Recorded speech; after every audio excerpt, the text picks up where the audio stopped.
Kwa majina naitwa Madua Ngasa, ni mhudumu wa afya ngazi ya jamii.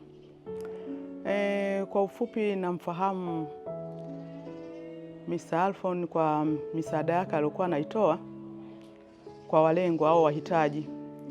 Mimi kwa vile ni mhudumu wa afya ngazi ya jamii, alikuwa ananitumia kama kiunganishi cha kuchukua changamoto kwenye jamii na kuwaleta kwake kwa ajili ya msaada. Huyu kaka nimemfahamu kwa muda kama wa miaka 4 mpaka 4. Manake nilimfahamu kipindi hicho kuna kijana mmoja anaitwa Musa, alikuwa na changamoto za kuongezeka uzito. Yaani kila mwezi alikuwa anaongezeka uzito sio chini ya kilo 3 mpaka 4. Basi ikabidi nimuunganishe kwake, ndio nilipoanza kumfahamu.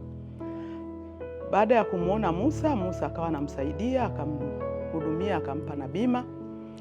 Kutoka kipindi kile Musa alikuwa anahangaika hana mdau, lakini yeye aliweza kumsaidia na kupata bima na akaanza kupata matibabu ambayo mpaka saizi anaendelea nayo.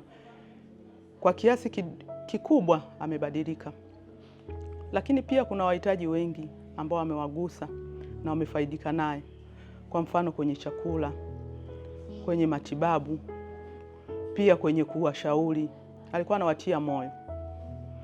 Wahitaji wengi wameguswa sana na uhitaji wake.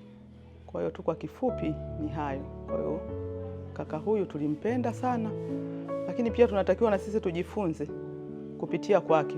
Kwa matendo haya aliyokuwa anafanya, matendo ya huruma kwenye jamii. Jamii imepata pigo kwa vile yeye kaondoka, lakini sio mwisho wa kuendelea. Wadau wengine watakao kuwepo basi waendeleze nafasi yake.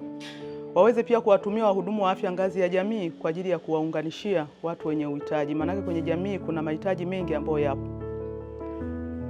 Kwa vile yapo mengi, wakiwatumia wahudumu wa afya ngazi ya jamii watawaibulia changamoto zilizoko kule na kuwapelekea wadau.